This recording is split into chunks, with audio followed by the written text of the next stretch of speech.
vicerrector de la Pontificia Universidad Católica, doctor Marcel Rubio Correa, distinguidos profesores y colegas, señoras y señores.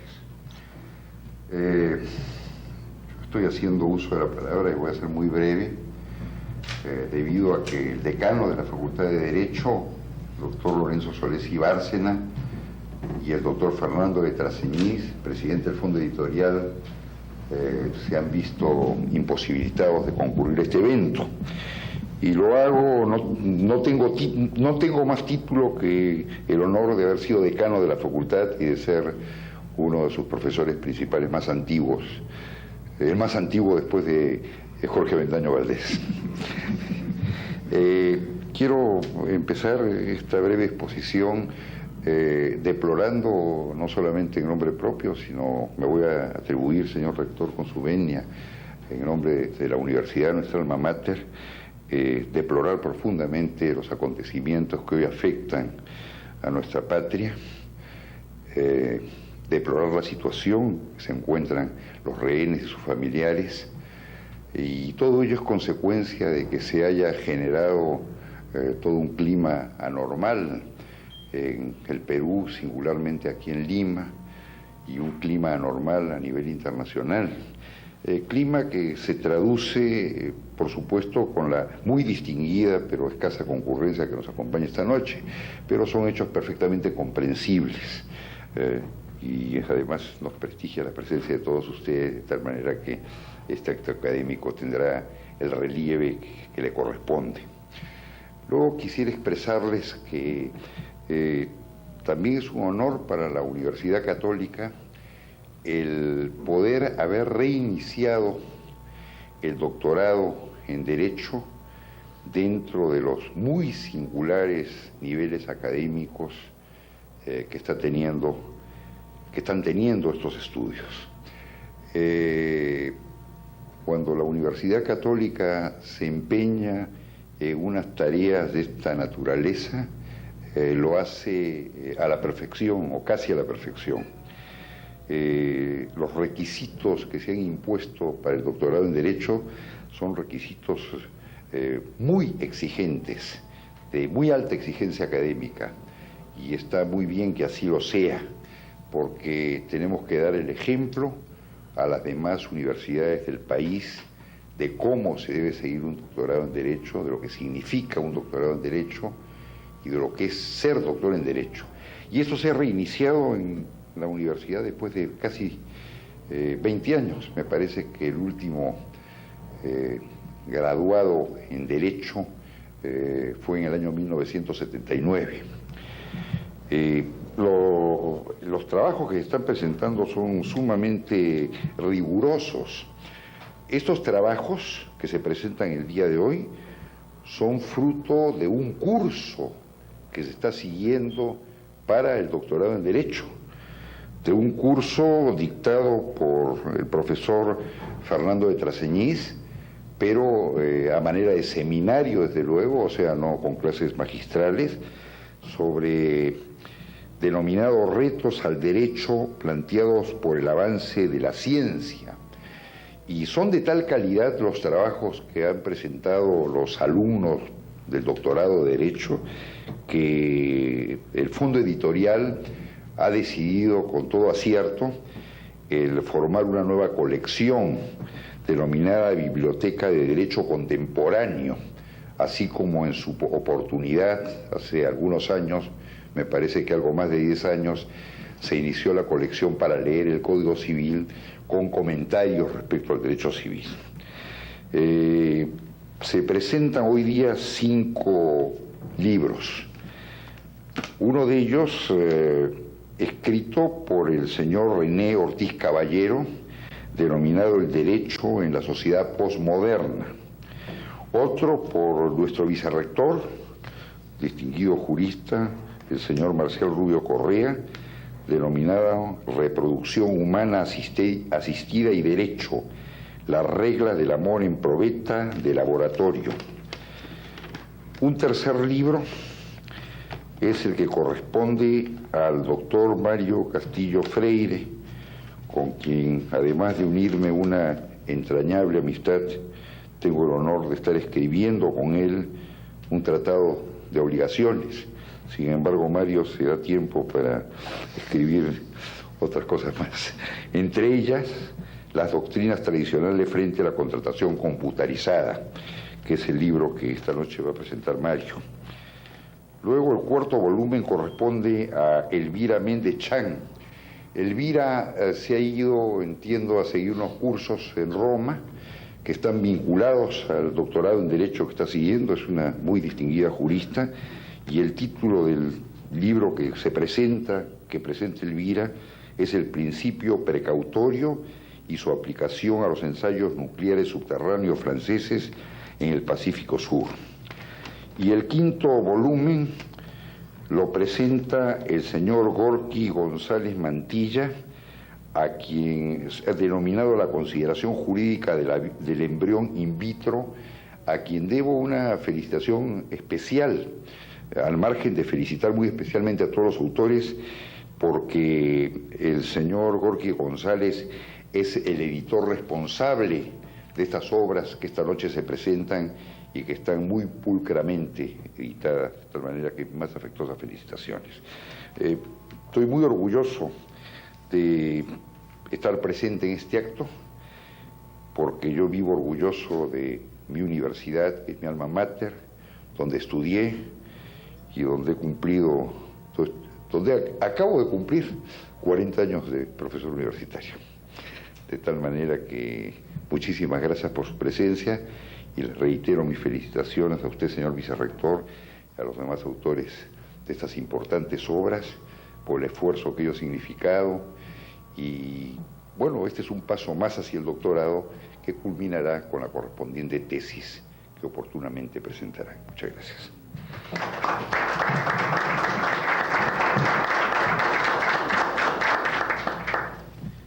Bien, muchas gracias. Quiero, con la venia del señor vicerrector y del doctor Osterling, dirigir unas breves palabras sobre el trabajo que me tocó hacer para este seminario, para el primer seminario que llevamos en el doctorado.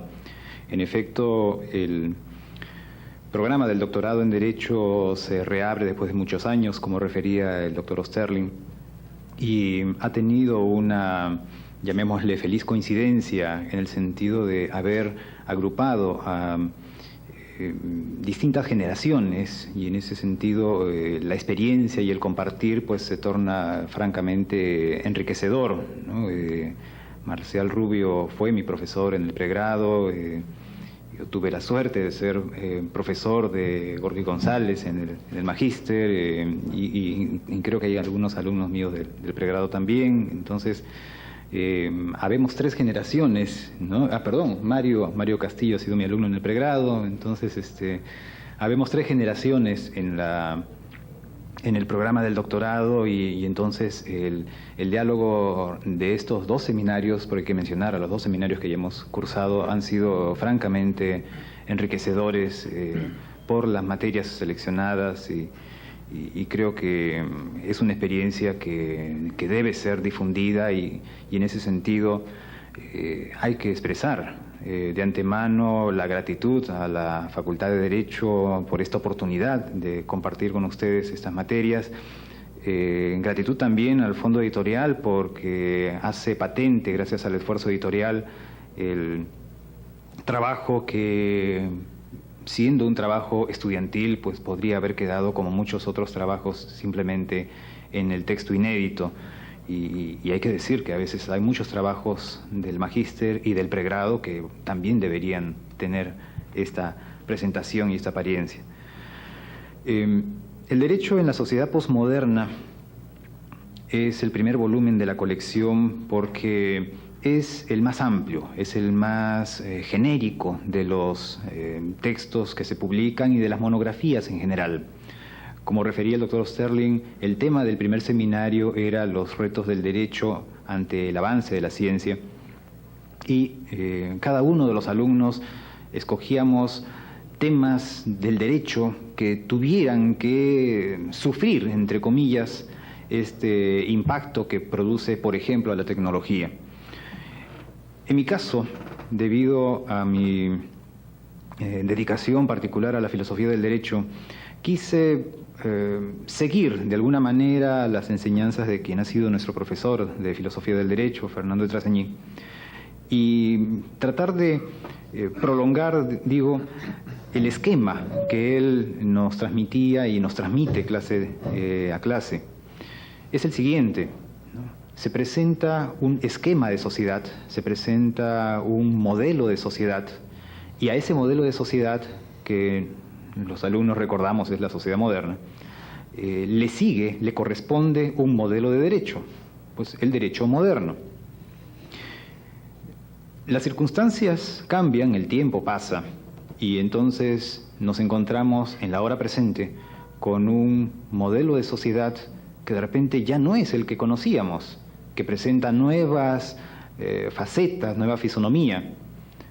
Y entonces empezamos a leer materias no jurídicas, materias de la sociología, de la filosofía, pensadores varios que hablan o empiezan a hablar de este concepto que se llama posmodernidad.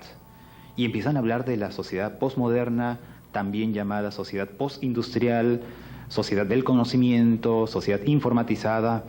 En verdad, como ustedes comprenderán, todavía los autores no se ponen de acuerdo sobre la denominación y sobre el contenido, sobre sus peculiaridades.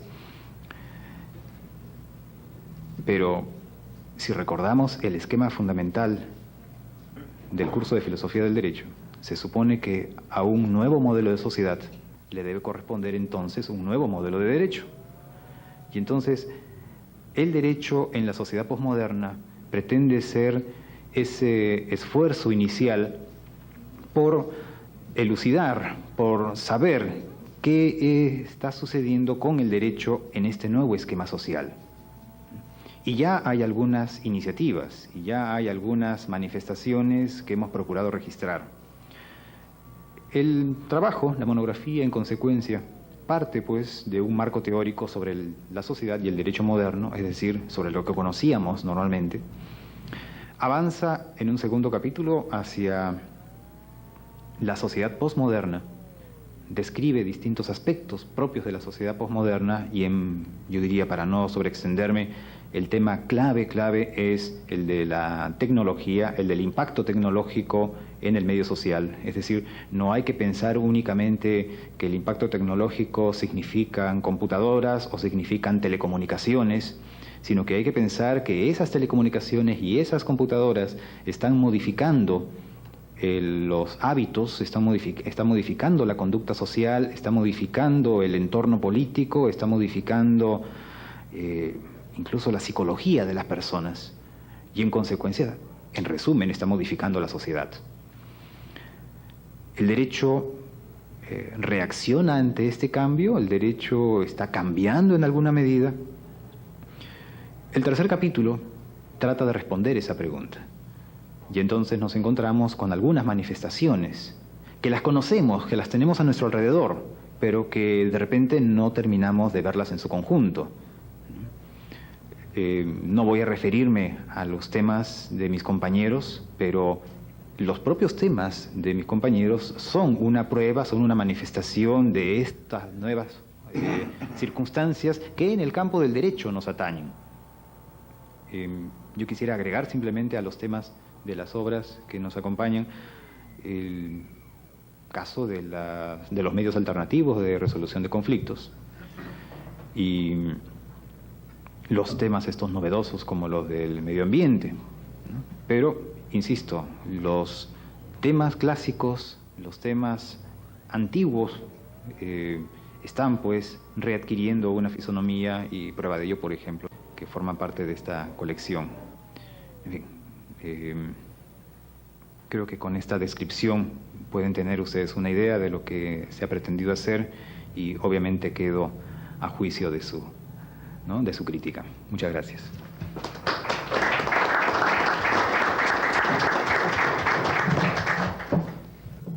Bueno, muchas gracias. Esto creo que es indispensable aunarse al espíritu de lo dicho por el doctor Felipe Oesterling en relación a la situación que vive el país. Yo he llegado hoy día de viaje y hace unas pocas horas y he visto un comunicado de la universidad en los periódicos que creo que dice lo que debe decir y creo que debemos hacer todo lo posible en lo que esté a nuestro alcance para que estas cosas se solucionen. El libro este se llama Las reglas del amor en probetas de laboratorio por varias razones. Primero, para no ser el libro número 1000 que se llame Derecho y Reproducción Humana Asistida, porque ya casi no se diferencian entre sí. Pero segundo, porque hay muy poco amor en las probetas que tratan gametos humanos. Y este trabajo fue pensado como un intento de reestudiar los principios del derecho en materia de relaciones familiares cuando se presenta la circunstancia de que un óvulo y un espermatozoide pueden ser fecundados en una probeta de laboratorio, ser implantados y puede resultar finalmente que la paternidad o la maternidad o ambas cosas sean decididas contractualmente e inclusive crematísticamente. Todo esto porque el derecho se imaginó y en realidad está hecho pensando en que un nuevo ser humano solo nace cuando su padre y su madre tienen una relación sexual. Puede ser que no lleguen a ser identificados, puede haber un hijo alimentista cuando se prueba que hubo relación pero no se puede probar que hubo paternidad de esa persona, pero si tuvo relaciones con la madre del niño, pues entonces se le imputa una responsabilidad. Al fin de cuentas, el dar alimentos es una forma de amor. No sé cuán emotiva, pero al fin y al cabo es una forma de amor. Lo primero que me llamó la atención fue que nosotros eliminamos absolutamente toda responsabilidad de un donante de gametos. No hay prácticamente ley dictada sobre reproducción humana asistida en la cual no se busque el secreto sobre quién donó y la total irresponsabilidad del donante por cualquier razón y en cualquier circunstancia.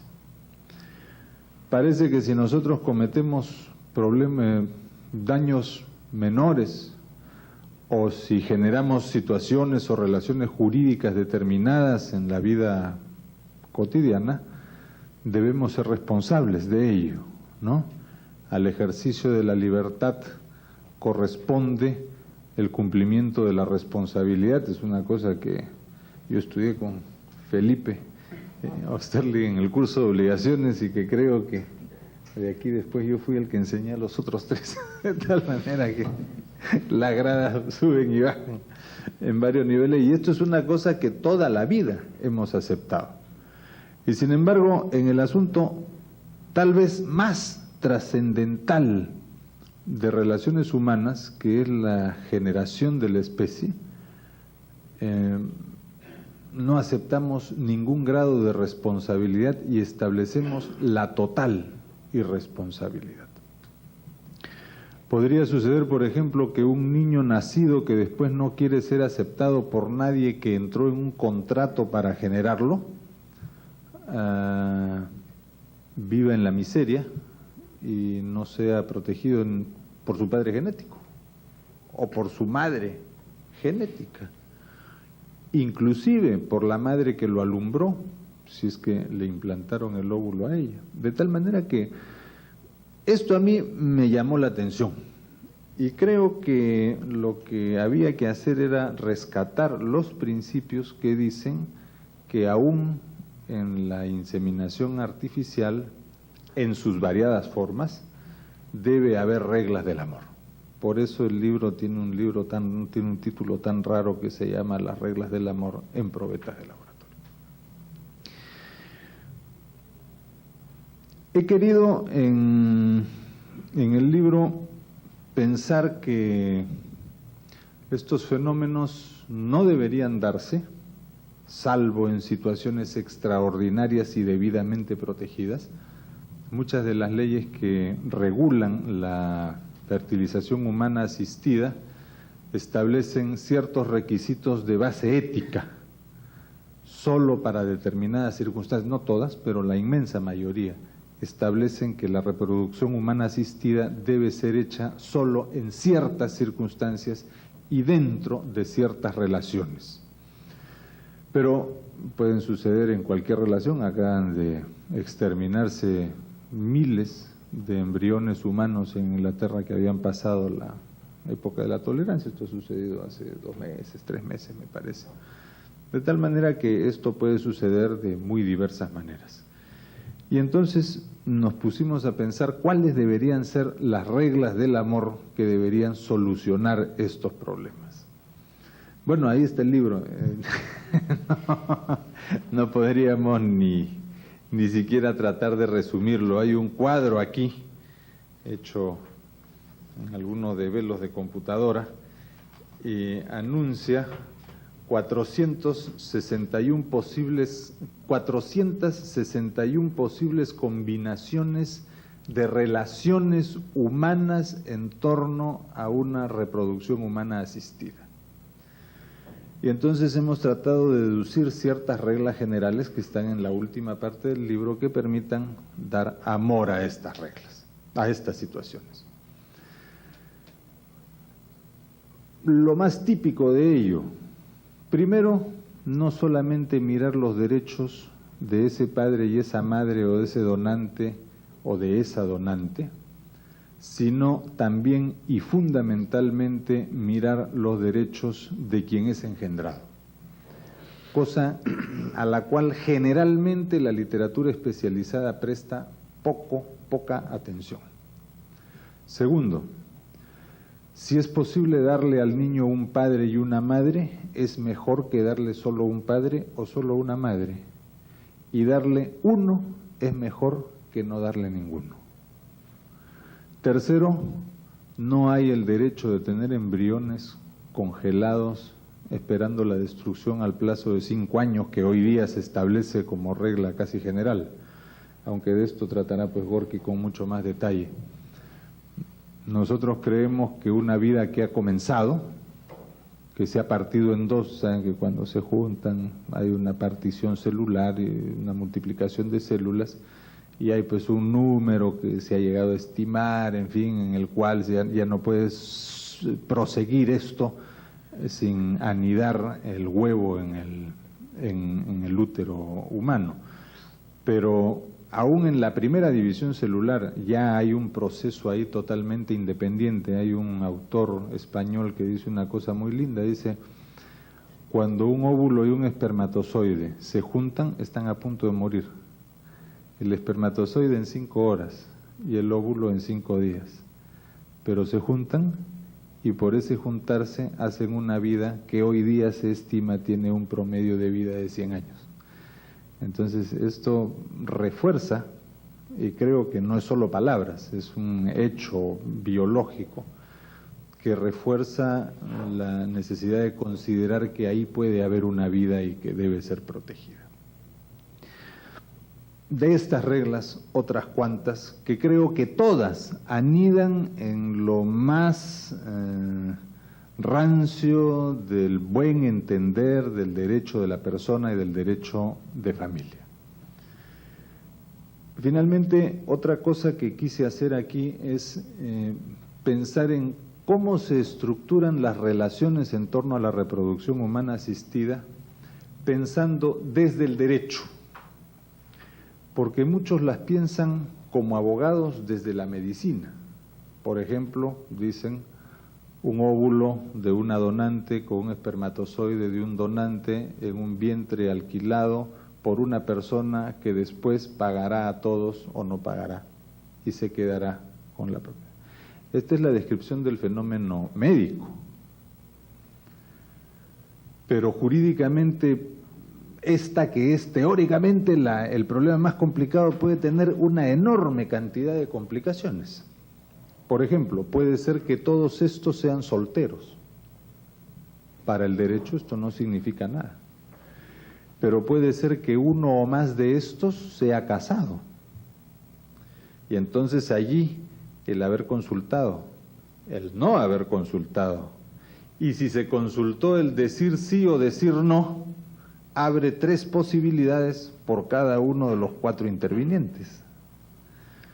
Por ejemplo, podríamos nosotros decir que si una mujer alquila el vientre y su marido consiente en esto, y después esa mujer pide como madre biológica la maternidad de ese niño, su marido tiene derecho preferente a que solo con su aceptación se le dé la paternidad legal del niño para que ese niño tenga padre y madre. Esta es una fórmula que yo no he visto en ninguna de las legislaciones, casi en ningún trabajo jurídico vinculado al tema, pero cae por su propio peso, es bastante obvio que sí. Y si asumimos un principio hermenéutico de es mejor que tenga padre y madre a que tenga solo uno, es una solución razonable. La solución que se dio en el sistema norteamericano no fue esta, como ustedes saben, ¿no? Se le dio al padre biológico la custodia del niño. Es una cosa mucho más complicada. Entonces, mirando jurídicamente, nosotros podemos encontrar muchas más que las 9 o 12 combinaciones de problemas que aparecen clásicamente. Y de ahí aparecen las 461 posibles combinaciones que tienen una explicación ahí en el encabezamiento de las columnas, donde aparecen unas 18 variables más o menos que se pueden combinar con sí o con no. Creo que el tema de la reproducción humana asistida, por tocar, bueno, no he dicho qué entiendo por reproducción humana asistida. La reproducción humana asistida es definida como toda aquella intervención artificial en la fecundación de un óvulo y un espermatozoide, que puede ser desde extracciones independientes para ponerlas en una probeta hasta tomar material genético, bueno, generalmente en este caso sería del varón, e introducirlo artificialmente para la fecundación en el cuerpo de la mujer, que sería casi la forma más natural, ¿no? La Iglesia Católica ha dicho que ni siquiera acepta que un marido y una mujer utilicen la fertilización humana en caso de que no puedan utilizarla, pero no la sanciona. Entonces deja eso en un limbo. Hemos tratado de trabajar con mucho cuidado todo lo que ha dicho la doctrina de la Iglesia como uno de los aportes, no podía ser de otra manera. Y ese es el caso que yo creo que deja duda en la posición de la Iglesia, todo lo demás lo prohíbe. Pero es el caso más sencillo. Desde ese hasta el embrión que después será congelado y exterminado pasados los 5 años, hay pues una inmensa cantidad de posibilidades. Y yo creo que lo importante es que quienes trabajamos desde el derecho no veamos el asunto como médicos, porque no lo vamos a ver bien, que los médicos vean la parte que corresponde a los médicos. Y los juristas no podemos ver relaciones objetivas de células solamente. Tenemos que saber que atrás de cada una de estas cosas hay mucho más que 3 o 4 personas. Puede haber una docena de personas con diferentes condiciones. La conclusión final del trabajo es que el problema no es de fácil solución, que ya se presenta y se va a presentar cada vez más, y que en todo caso requiere una solución porque las normas no son suficientes en nuestro sistema jurídico, y que para dar esa legislación sería mejor pensar como juristas y desde el Perú que copiar una vez más una ley que trajera principios totalmente contradictorios con la legislación nacional e internacional del niño, con la legislación nacional e internacional de la mujer y con los derechos humanos que abarcan a toda la sociedad, que es como se están haciendo por ahora las leyes de reproducción humana asistida. Muchas gracias.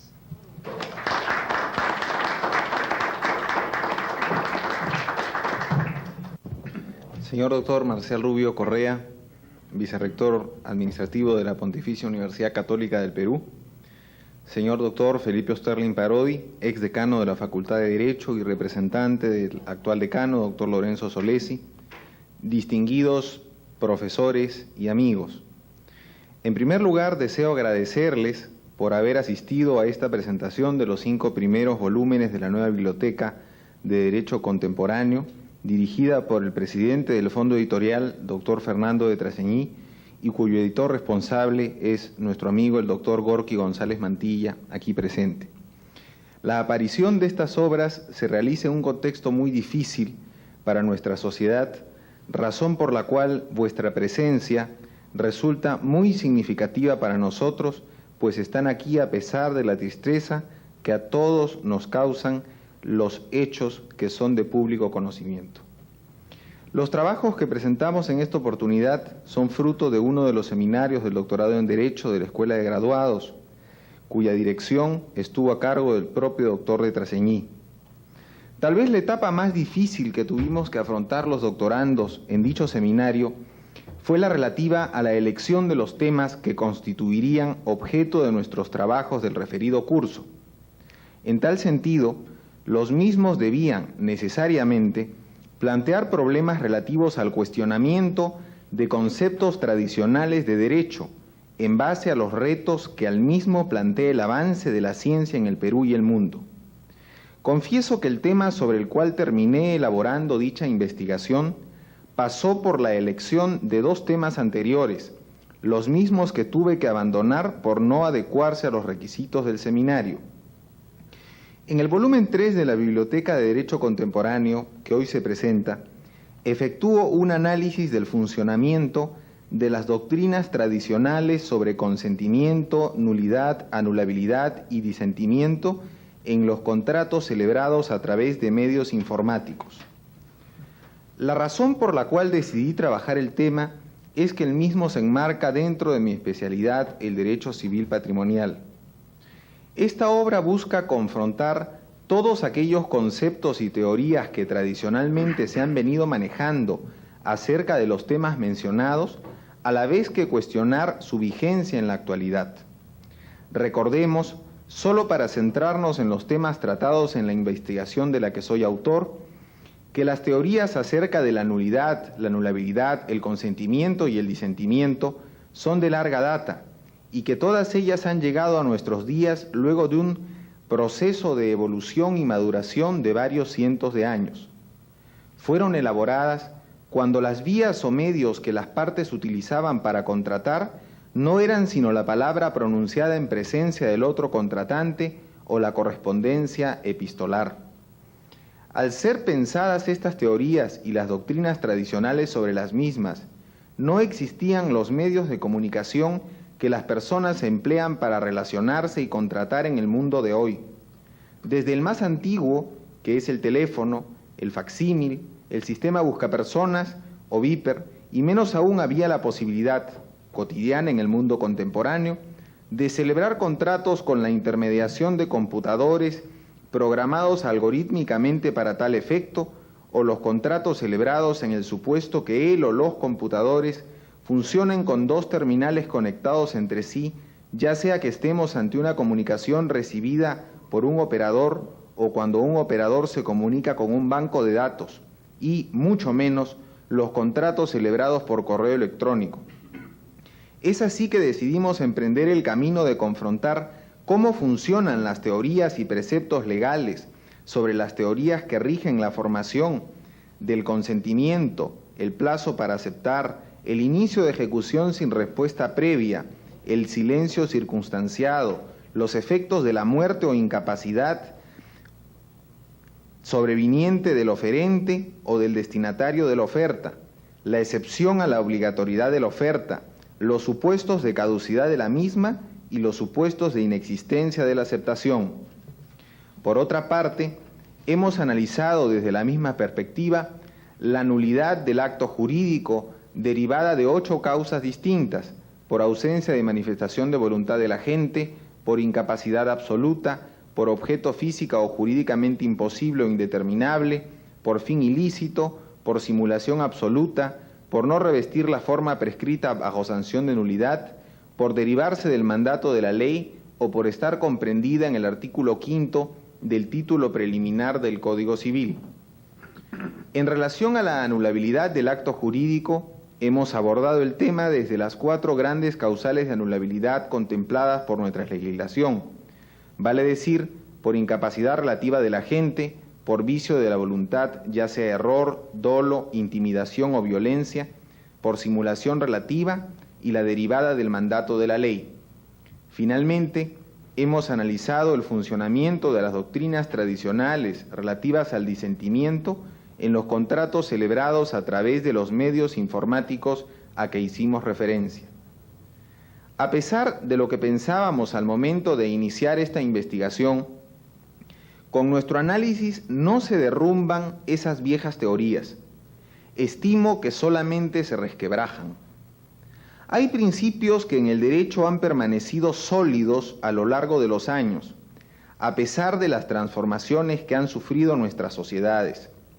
Pero a la par que nos corresponde el estudio de la manera en la cual los vertiginosos cambios y avances tecnológicos de nuestros días han afectado la vigencia de estos principios, no debemos perder nunca la perspectiva en el sentido que los cambios de hoy no son los primeros ni serán los últimos, así como tampoco la idea de que muchas veces hay principios que son más sólidos de lo que pensamos.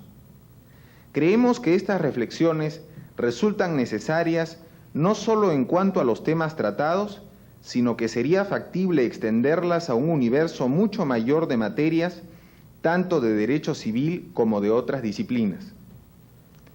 Estimamos, en lo que respecta al Código Civil, que una labor de esta naturaleza resulta imprescindible, ya que al haberse iniciado un proceso de reforma, el mismo debería tener como fundamento investigaciones serias y profundas. Más allá de la pertinencia de la reforma al Código, tema por demás discutible, debemos evitar que en dicho proceso prime el mero afán de modificación legislativa que no tenga un correlato de necesidad teórica y práctica. Antes de concluir, deseo agradecer públicamente a la doctora María Isabel Vázquez Villacorta y al ingeniero Daniel Peralta Melgar, aquí presentes, por su invalorable colaboración y entusiasmo, sin los cuales no habría podido escribir estas páginas. Finalmente, deseo expresar mi gratitud al Fondo Editorial de nuestra universidad por seguirme acogiendo como autor, a la vez que reiterar a ustedes la fineza que han tenido en acompañarnos esta noche. Muchas gracias.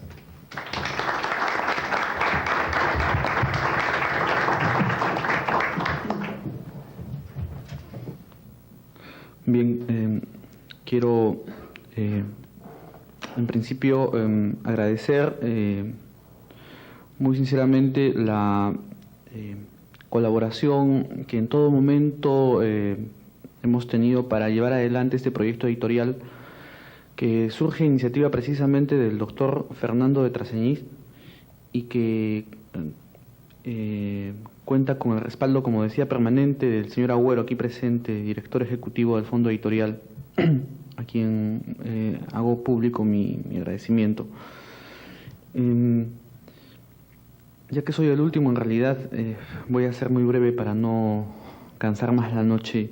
Yo me he ocupado sobre un tema que, como decía René al comenzar, él abre la biblioteca con un tema general,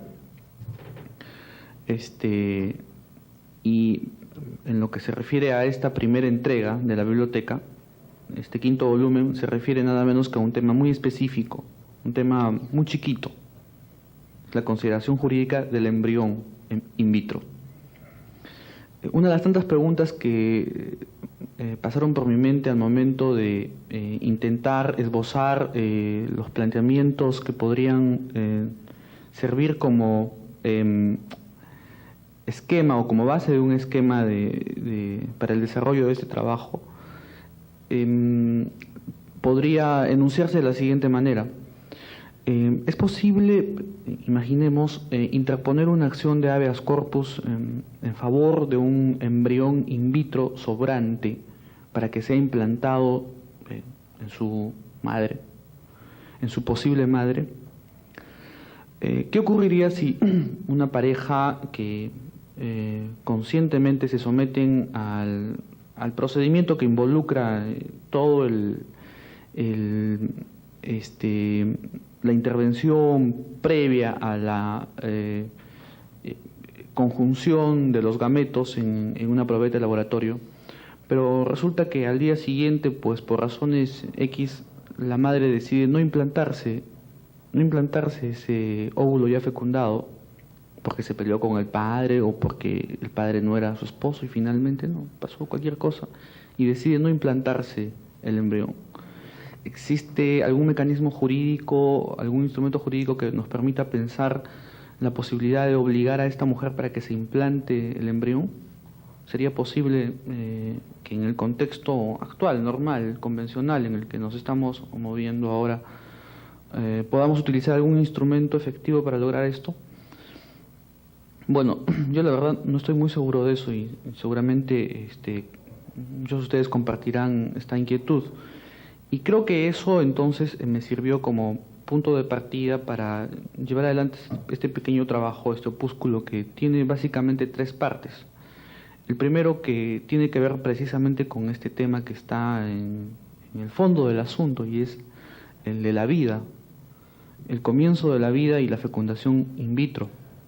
Pues resulta que la fecundación in vitro es uno de los aspectos más importantes dentro de, digamos, todo este conjunto de formas a través de las cuales se pueden llevar adelante o se puede finalmente producir vida humana, porque la fecundación in vitro logra logra un hecho revolucionario, que es disociar la sexualidad completamente de la reproducción. En buena cuenta, desde que tenemos la posibilidad de llevar adelante una práctica de esta naturaleza, es totalmente claro el hecho de que el proceso de la gestación no va a ser más un hecho que dependa de la voluntad de los padres o de la naturaleza misma. Se puede llegar a pensar inclusive que estamos hablando de un proceso social disponible y que en buena cuenta está en manos básicamente de los científicos, del anestesista y de quienes tienen que ver básicamente con la parte científica de una intervención que da lugar a esto. Entonces, lo que me interesó como punto de partida para el trabajo fue precisamente establecer cuál es el parámetro para medir el comienzo de la vida desde el derecho, es decir, cuándo es jurídicamente relevante la vida desde el derecho. Y la conclusión, a primera vista puede ser muy sencilla, pero a primera vista también tenemos ya un grave problema, puesto que en el ámbito tradicional, solo en el ámbito tradicional, existe una grave discusión en torno a este tema, planteada precisamente desde la perspectiva del derecho penal, que disiente claramente de la perspectiva que tiene el derecho civil. Si esto ya se manifiesta en el ámbito tradicional, es decir, por un lado, el derecho civil habla de la vida asociada a la concepción, y sin embargo el derecho penal introduce el elemento de los 14 días previos. Como digo, entonces ya en el ámbito tradicional tenemos este grave problema. Bueno, este problema realmente se acentúa, se agudiza en el contexto de la fecundación in vitro. Y el segundo punto, luego de plantear este tema que está aquí en el texto, ustedes lo pueden ver cuando tengan el tiempo y las ganas de hacerlo, tiene que ver básicamente con el tema, con la problemática de la consideración jurídica entonces del embrión in vitro. Marcial ya había mencionado el hecho de que precisamente una vez que se produce la fecundación, el fenómeno médico describe el hecho en virtud del cual la conjunción del óvulo y el espermatozoide genera una suerte de, dicen algunos autores, que como decía Marcial, juristas que piensan como médicos, una amalgama celular donde para algunos autores no se puede hablar de individuo, es decir, no se puede hablar entonces de sujeto porque es un ser indiviso. Y por el contrario, está en permanente división y este proceso se prolonga durante los casi 14 primeros días, luego de producida la fecundación, hasta que finalmente se produce la inserción o anidación propiamente del cigoto en las paredes del útero. Si tenemos, repito, el problema de considerar cuándo es que es jurídicamente relevante la vida en el ámbito tradicional, bueno, esto, como decía, es más complicado en el ámbito de la fecundación in vitro, y precisamente la consideración jurídica, en los mismos términos, del embrión, que ya presenta graves problemas en el ámbito tradicional, se torna aún más compleja en el ámbito de la fecundación in vitro. Preguntas como si el embrión in vitro puede ser o no considerado sujeto de derecho, en tanto a partir de una descripción como la que hemos planteado no existe definitivamente un individuo, son preguntas que tendrían que de alguna manera responderse atendiendo a una consideración que a mí me parece central, quizás lo más central que pueda estar en este pequeño trabajo, y que tiene que ver con la idea y la noción de cambio. O sea, me parece que más importante que dar respuestas jurídicas con recetas a situaciones que se producen como consecuencia del impacto de las nuevas tecnologías en cualquier ámbito, creo que lo más importante está en repensar los principios que dieron lugar precisamente a las consideraciones que hoy son asumidas como válidas e intocables. Y creo que eso es lo central en cuanto a la defensa de la vida o de los derechos del embrión in vitro, en el ámbito de la fecundación in vitro concretamente. Y digo limitaciones porque en realidad, si uno se pone a pensar lo que ocurre en la práctica, es muy difícil pretender sostener la existencia de derechos.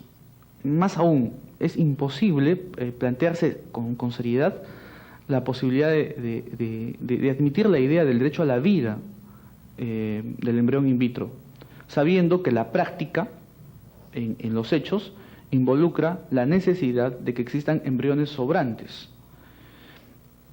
Involucra la posibilidad de que estos embriones sobrantes puedan ser sometidos a un proceso de congelación, como decía Marcial.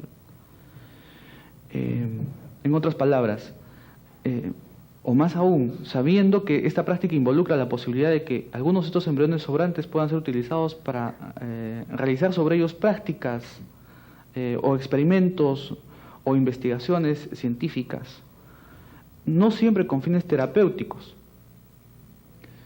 Y entonces aquí nos podemos poner a discutir toda la noche sobre la implicancia de este problema nada más.